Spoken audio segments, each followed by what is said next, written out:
High guys, good morning. Welcome back to my channel dream house Somali's lifestyle. আশা করি তোমরা সবাই ভালো আছো। আনিয়ে এলাম নতুন একটা ব্লগ। এখানে দেখতে পাচ্ছ শিব ঠাকুরের মাথায় জল পড়ছে, কিন্তু কারা করছে বলো তো?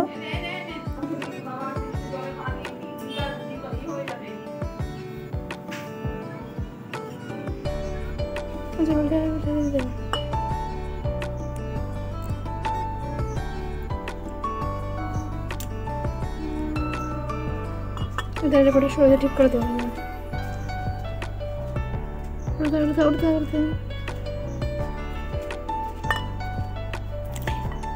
তো এটা আমার মেয়েরাই করছিল। আজকে হচ্ছে সোমবার যেহেতু, আর এটা রবিবারের ব্লগ, কিন্তু ওরা সোমবার সকালেই ছাড়বে বলেই এটা করেছে। এটা দেখতেই পাচ্ছ কি সুন্দর বরফে জমিয়ে শিব ঠাকুরটা তৈরি করেছে।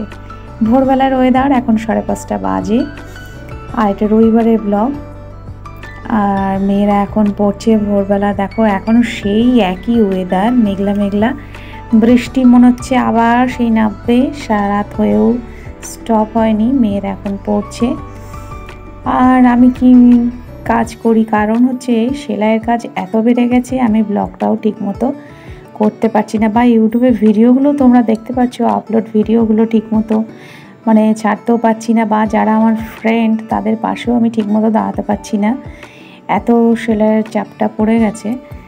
সেই জন্য মানে কোন দিক যে ছুটবো আর কোন দিক যে কি করব, সকাল থেকে উঠে এতটা মানে নিজেকে মেল ট্রেনের মতো মানে ছোটাতে হয়। মানে রাত অবধি 10টা না বাজলে আমার কাজটা আর স্টপ হচ্ছে না।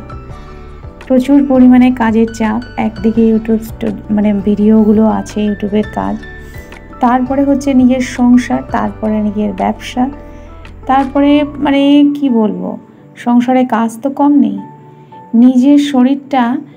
আর শেষ পর্যন্ত না আর কাহিল হয়ে যায়। রাত যখন 10টা বেজে যায় আর মনে হয় যেন আর নিতে পারছি না, আর তখন গিয়ে আমি স্টপ দিই। না, এবার কাজের স্টপ হওয়া খুবই প্রয়োজন, তা নাহলে তখনই আমি কাজ থেকে মুক্তি নিই। যাই হোক, সকালবেলা এখন শুরু করেছি, সব বাসি কাজ তো কমপ্লিট হয়েই যাচ্ছে, দেখতেই পাচ্ছ। এখানে গামলাটার মধ্যে আবার সে আয়রন পাউডার দিয়ে একটু মাখিয়ে নিচ্ছি। যে জিনিসগুলো আয়রনে ভরে যাচ্ছে সেগুলো আমি একটু ক্লিন করার চেষ্টা করছি।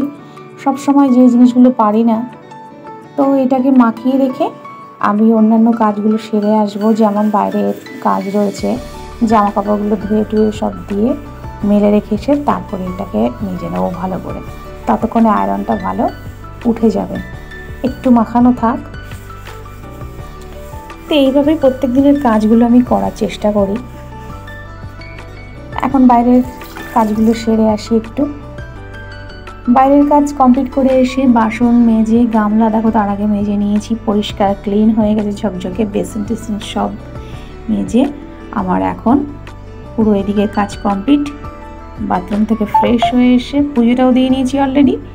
এখানে একটা তরকারি বসিয়ে দিয়েছি, 5 ফোড়ন শুকনো লঙ্কা দিয়ে একটু আলুর তরকারি করছি। কটা বাজে বলো তো? এখন বাজে 8টা। তরকারিটা বসিয়ে দিয়েছি, 8টা এখনও বাজেনি, কারণ আজকের টিফিনটা কিন্তু খুব তাড়াতাড়ি আমরা করেছি, ঠিক 8:30টার সময় কমপ্লিট করে ফেলেছি। এত খিদে পেয়ে গেছিলো সবারই।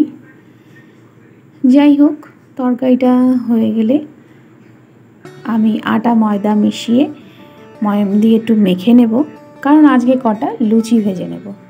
লুচি আমাদের একদমই খাওয়া হয় না বাড়িতে না থাকলে, বা মেয়েরাও এখন লুচি খেতে চায় না। তো অনেক দিন পরে মনে করলাম দুটো লুচিই ভেজে নিই। যখন তরকারিটা হচ্ছে, এই আলুর তরকারিও আমাদের অনেক দিন হয়নি।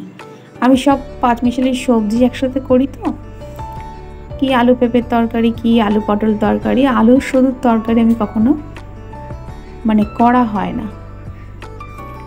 এখানে দেখো লুচিটা ভাজা হয়ে গেলে আমরা খাওয়া দাওয়াটা কমপ্লিট করে নেব। সকালের টিফিন কমপ্লিট হলে আমার কিছুটা সেলাই পড়ে আছে, ভোরবেলা নিয়ে বসেছিলাম, তো সেলাই নিয়েও বসতে হবে। শুধু আমার রান্নাবান্না কাজ নিয়ে আমি সারাদিন থাকি না, সেলাইয়ের কাজটাও আমার থাকে ফাঁকে ফাঁকে। টিফিন কমপ্লিট করে সেলাই থেকে উঠে ওর বাবা বাজার নিয়ে এসেছে। আজকে রান্না হবে শসা কেটে নিচ্ছি, বুঝতেই পারছো কি হবে। ক্যাপসিকাম, গাজর এগুলো সব কেটে নিচ্ছি। মনে করছি আজকে অন্য কোনো তরকারি নয়, এই ওয়েদারে একটু রাইস আর চিকেন হলেই ভালো হয়, যেহেতু চিকেনটা এনেছে।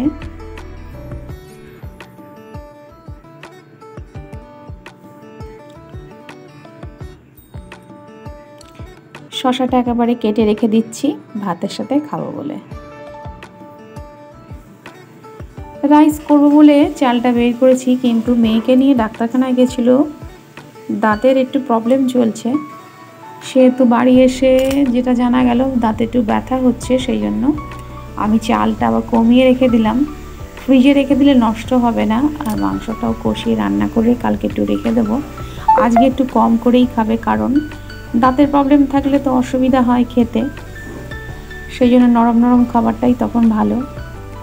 তো যাই হোক, অল্প করে খাবে, আর একটু আমি রেখে দেবো, কালকেও মেয়েরা খেতে পারবে।